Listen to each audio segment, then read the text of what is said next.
Ayo Pokoknya terus tekiat pokoknya mah stay tune. Jangan lupa di like, comment, and subscribe. betul pisan. Tekan YouTuber tombol saja. lonceng, oke. Nu pada sawer kantun aya didinya. di bawah di link Di bawah di link Saweria deskripsinya kantun. Mudah-mudahan sing berkah. Amin. Upami anu nyawer anu henteu oge sing berkah ngadangukeunana janten hiburan kanggo urang sadayana. Ku kituna urang prung we.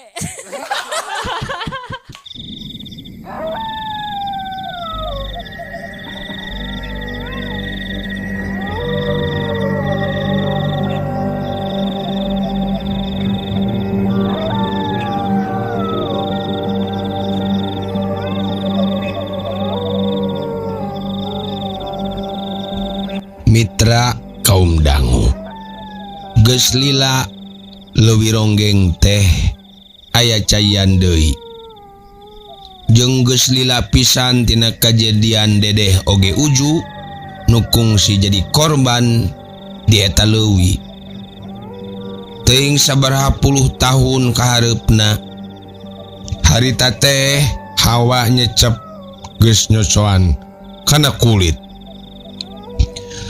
caang geus rek sirna diganti ku poek diwuwuh ku pihujaneun nu geus ngagarayot dina mega hideung dina kaayaan anu samodel kitu Mang Jamad lalaki kolot umur 50 tahunan can keneh daek cengkat anteng nyongclo dina luhur batu bari panonna melong kana tungtung jejer di hareupeunana ngababadag rungkun anu hampir nuruban leuwih pikeun nu teu apaleun mah moal nyangka yen di eta tempat teh aya leuwih anu lumayan jerona legana mah teu sabaraha kurang leuwih aya we 2 meter ka 3 meteran ngan jerona aya kana 4 meterna satukangeun cucurugan leutik nu asalna ti sirah cai aya liang nyerang kadong sasup anjing eta oge lamun ditelak-telak eta leuwih mernahna jauh ti pasawahan warga jeung arang langka pisan jalma nu wani ngalanto ka palebah dinya malah lamun keur usum ngangon domba dina wanci halodo oge barudak sok diomat-omatan kade cenah barudak ulah rek ngadeuketan leuwih ronggeng sebab pernah kejadian aya nu leungit domba waktu keur diangon di sabudeureun eta leuwih barang kapanggih nyampak dombana geus ngambang di cai leuwih dina kaayaan beheungna gorowong tapak nyogot jeung geus taya nyawaan deui mitra kaum dangu balik deui kana lalakon minangkana mah Mang Jamad warga lembur Katapang anu dereken wanian teh manehna matara kapangaruhan ku beja anu cantang tu keur mah geus jadi kasabna deui hampir unggal peuting nyuksruk walungan mapai wahangan ngobor bangkong hejo atawa ngobor belut atawa mun beurangna eueuh gawe sok nguseup dina leuwih-leuwih seperti harita sarengsena ngajual suluh Mang Jamad geus campego di sisi leuwih di baturan sore cai anu nyurug ninggang kana beungeut leuwih haseup udud daun kawung nyarabung nyambuang kaluhureun sirahna panonna anteng melong tungtung jejer anu dijieun tina barang bangkolot palebah paulna dibelit anyam ku awi tali tara make jejer piber Mang Jamad mah kenur manteng jejer jeceng ngagoler handapeun tuurna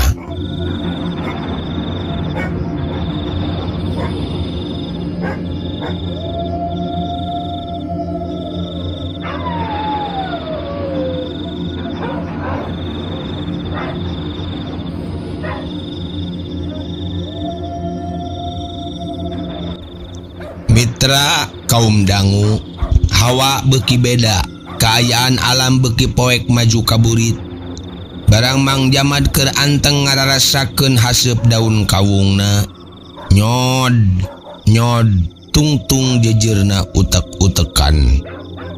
Bekelila beki tarik gulusur jejer aya nu ngabedol. Karawak Mang Jamad kajewang gagang jejer. Anu saterusna dicentok. Nad karasa aya nu ngalawan jeung ngagusur. Mang Jamad tiba badageg nyekel gagang jejer. Dibarung ku rasa bungah oge pacampur jeung rasa kaget. Sabab kakarak saumur nyonyuhun sirahna anu luhur. Da sirah nu handapna mah tara disuhun ieu. Mun tiba nguseup teh anu nyangut teu kawas kitu tarikanana. Lauk naon atuh ieu teh? Ceuk Mang Jamad keheul. Kusabab geus aya kana setengah jamna manehna can wae bisa ngangkat nu nyantok kana useupna. Jaba kaayaan geus rayem-rayem tapi sakadang lauk beuki dieu kalah beuki rohaka tanagana. Siriwik ka ditu, siriwik ka dieu, sorak kenur kadenge sisiriwikan bakat kutarik motahna lauk. Na lauk naon sia teh? Meniku bandel-bandel teuing Ceuk Mang Jamad setengah aral bari panuna mencrong ka palebah cai. Teu lila cacap manehna ngomong kitu ngadadak reg lauk teh eureun. Motahna lila-lila siga nu merean ngendoran. Tah. Benang si ayeuna mah. Benang. Ceuk Mang Jamad haripeut bari tuluy ngagolongan kenur lalaunan. Napasna setengah ditahan, kenur temerean, barang geus tila pusung hul we. Aya nu muncung hul teh jero cai, rupana hideung bari rangoas. Anu ceuk tetenjoan Mang Jamad mah harita siga hulu lauk lele. Barang rek narik jejeurna, anu maksud mah rek newak kenur. Sakilat eta anu siga hulu lauk ngagibeg malik, cepret kenur useup pegat. Goak Mang Jamad ngagoak cengkang we ngajengkang ka tukang. Blak nang karak bengkang dina gawir, jejeurna meceleng kageweungkeun. Aduh, lauk lele meuni gede. Huluna ge kanyat sagede kalapa kitu. Lapur aing mah lapur rek manggih milik teh. Sakedapan Mang Jamad boten ngawangsul margi peteng panggali. Kaget pacampur jeung reuwas oge rasa lebar kacida. Sabab lauk anu geus katembong huluna teh nepi ka teu bisa kaala.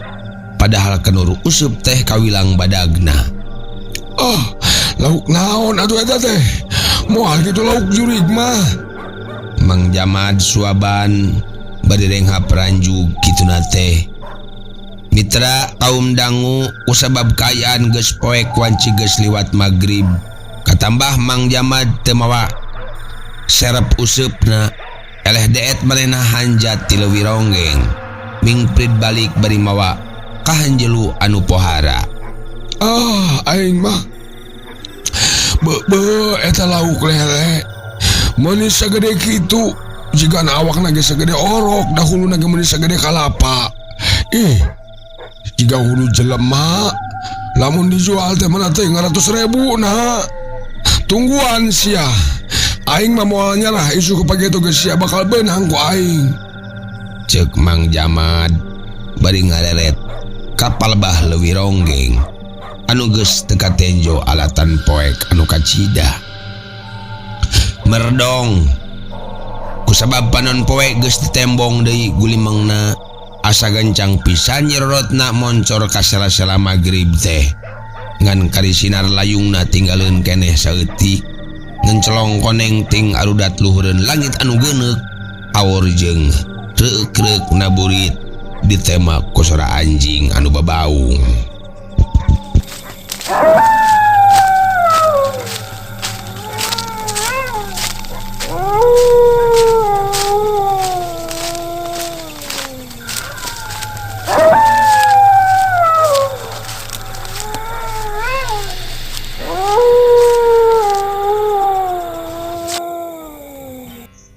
Kocapkeun Mang Jamad luwukan sawah jeung pakabonan geus loba anu kaliwatan.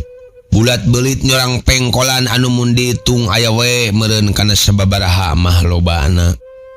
Lebah tanjakan anu panganggeusan ti kajauhan lemburna geus katembong ngarunggunuk. Semu hideung handapeun bentang-bentang anu marakbak ti sore kene. Kaciri daun kalapa ting arulang kandagkeun ku angin anu sumilir. Tapi telila mendung anu basa magrib datang teh ngurunyung deui.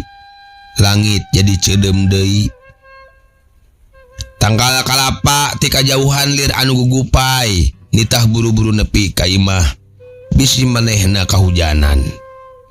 Dina kayan samudal kitu sanepina ka imahna Mang Jamad muru ka dapur kasampak biijah keur ngakeul sangu dina boboko.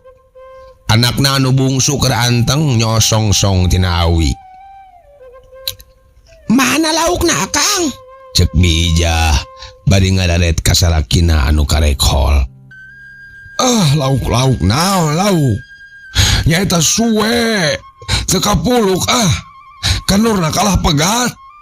Mang Jamad bari nyarandekeun jejeurna di jero imah. Aloh kutan. Nah tara-tara Akang. Make jeung pegat kenur sagala. Ngait apa kumaha? Bijah bari ngeserkeun boboko hareupeun Mang Jamad anu geus anekak sila. Teu poho coet jeung pais belut diasongkeun hareupeun salakina. Lain ngait, katenjona malele. Ngan kacida badagna ijah. Eta we huluna meuni sagede kalapa. Jiga sirah jelema. Mang Jamad bari ngahuapkeun kejo kana bahamna. Reng sedahar kalah ngahulang.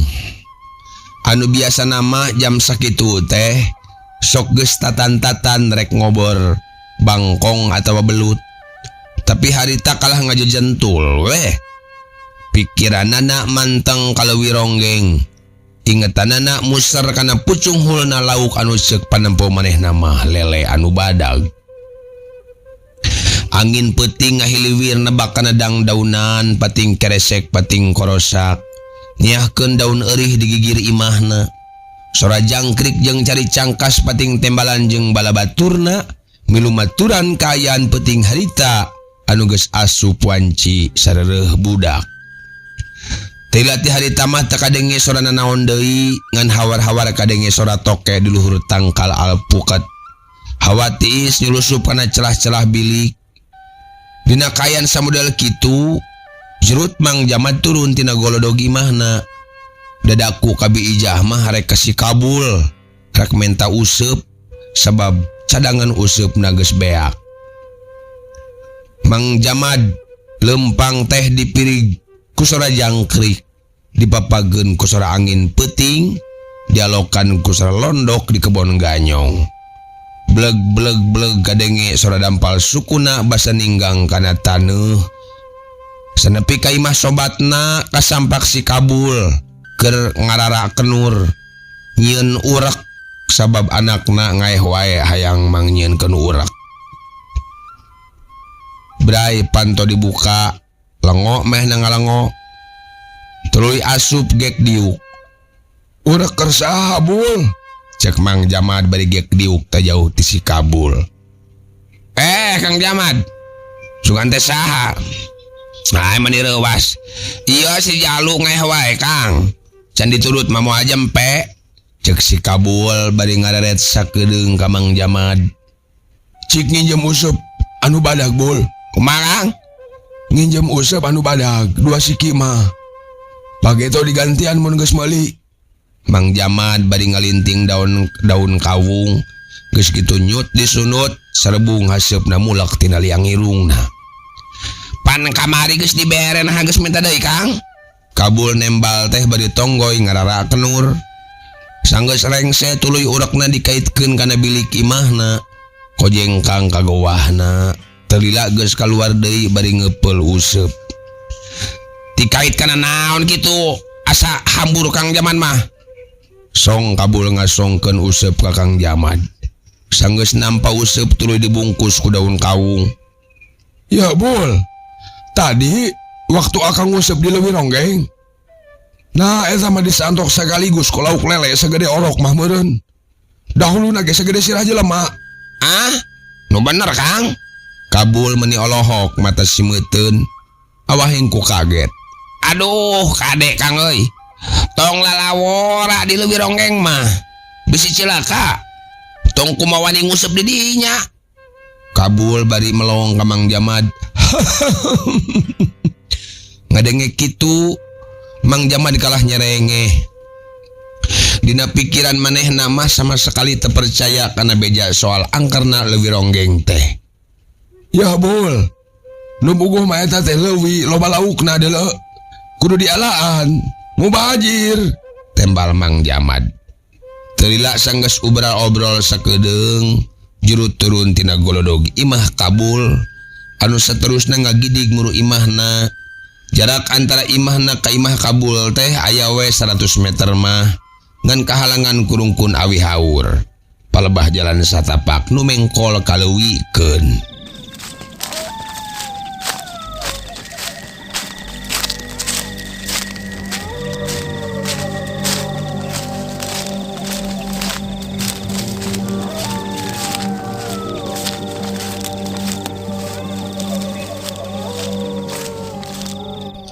Mitra kaum dangu.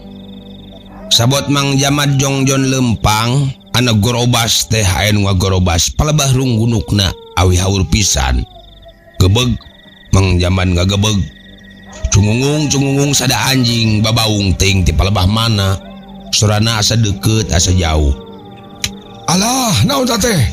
Anjing? Bedul? Atawa kumaha? Si. Cek Mang Jamad bari jeleng tesrik nang ngajret kagigireun jalan satapak.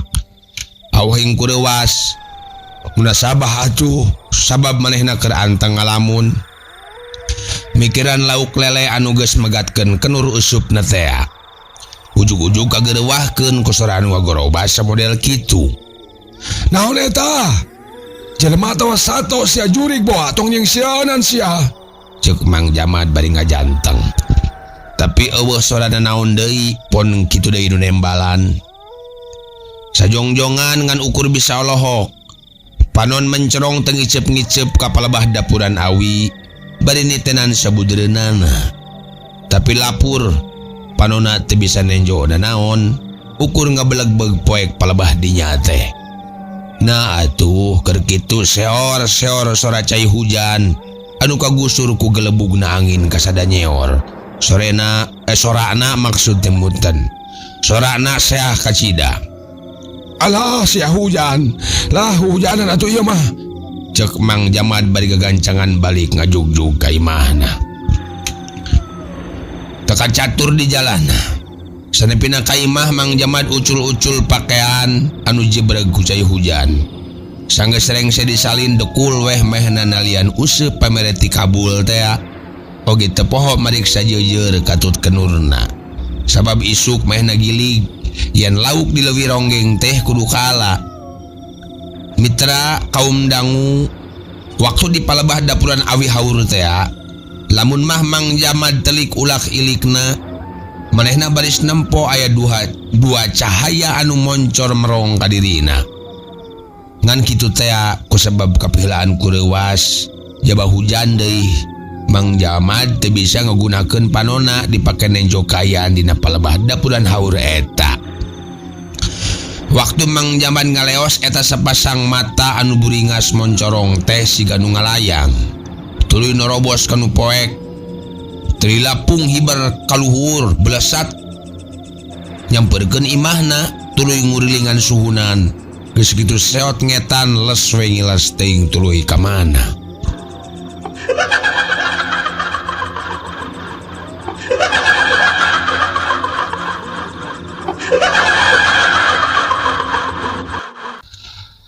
Mitra kaum dangu isukna wanci haneut moyan.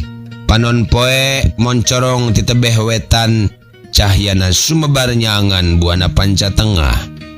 Dibagiakeun korecetna sora manuk nu patembalan jeung balabaturna.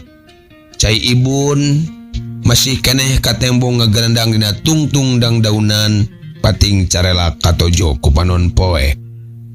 Katumbiri katembong wetanan lembur warnana rupa-rupa milu mapaesan kayan lembur dina mangsa harita. Hujan mah hujan geus raat ti wanci balebat keneh. Nu nyesa teh ngan saukur girimis leutik ngahujan maung.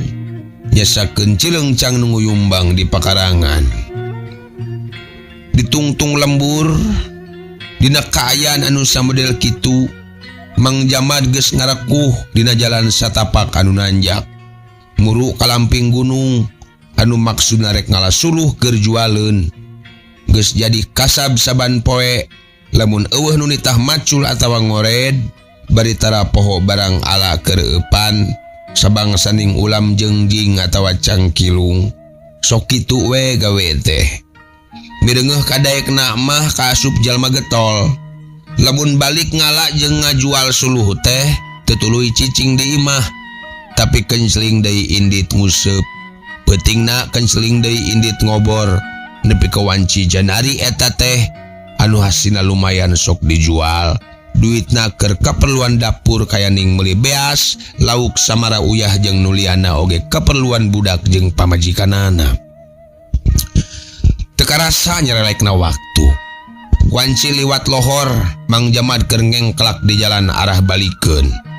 Bari ngabengkot nanggung suluh, awakna buligir jibrugu kesang. Make celana komprang anu geus galing. Pundukna katembot pating parenjelut. Dina cangkeng ngagaplek bedog, oge kampakna diselapkeun dina tali bedog. Anu diburu teh imah wahaji, anu pesen suluh di mangkukna keneh karek kacumpunan harita. Teka catur kumaha itu ieu nama. Serengsena nampa duit ladang suluh, Mang Jamad balik ka imahna. Lempang semurusuh bari ngajingjing ruas awi nu dieusi cangkilung teh. Gancangna carita. Dina wanci asar Mang Jamad geus mudun ti imahna bari ngajingjing jejer oge nyolendang senter anu ditalian. Dina pikirna sanajan nepi ka peuting oge rek ditungguan nyangutna lauk nu kamari pernah megatkeun tali useupna. Teka catur di jalana sanggeus nepi ka sisi leuwih ronggeng gog cingogo di luhureun batu semu nyelegon kana gawir. Awakna nyang hareup kana palebah cai anu nyurug kana leuwih. Sumber cai teh bijilna tina jero gawir handapeun rungkun anu kacida ngabadegna. Sedengkeun cai teh ti leuwih ngalirna kagirangkeun mapai susukan anu saterusna murag kana wahangan anu lumayan badagna. Aya sawareh oge ngalir ka susukan anu ngaliwatan ruruntuk imah gedong Nyinemi. Ronggeng beken zaman baheula pisan nu cenah kabeja munjung ka Nyi Dasimah. Nyi Dasimah teh nyaeta arwah Nyi Ronggeng nu marakayangan.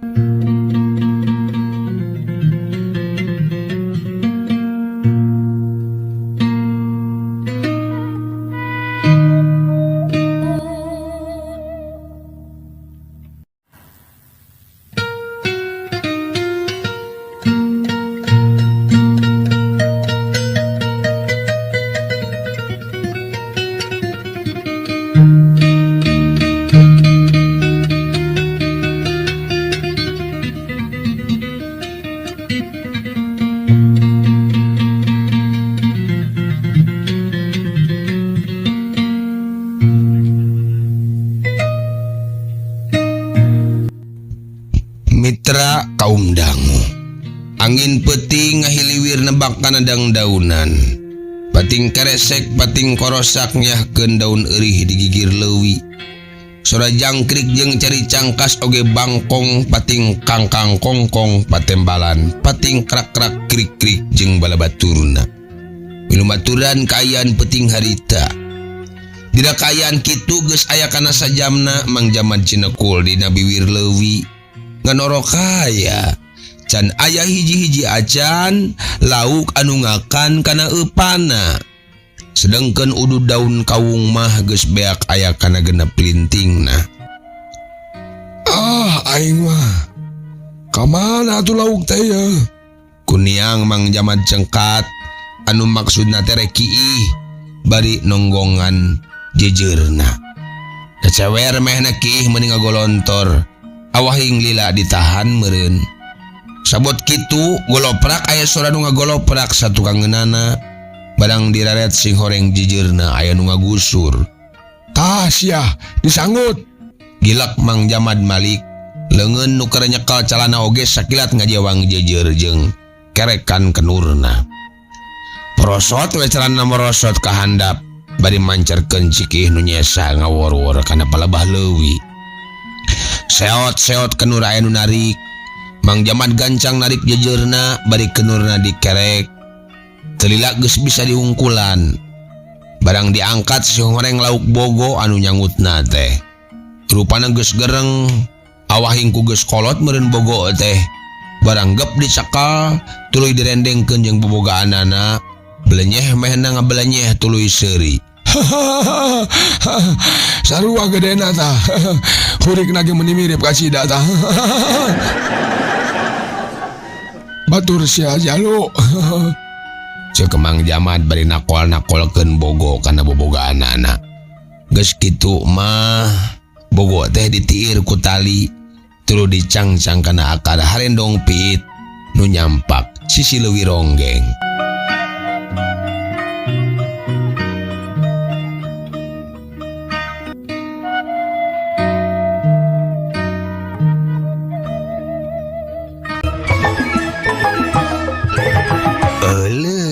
Waktos na mitra kabujang seep cag urang tenden heula dihandeleum hieum gesan sampuraneun cag urang tunda dihanjuang siang gesan alaeun paranti cokot bawaeun dituruban kumandepun diwadahan cupo manik astagina dibuka kuno ngaliwat anu weruh kasemuna anu apal kabasana anu rancigas ransana anu rancage hatena kembang pinetik sinebaran sari tutup lawang sigotaka permios.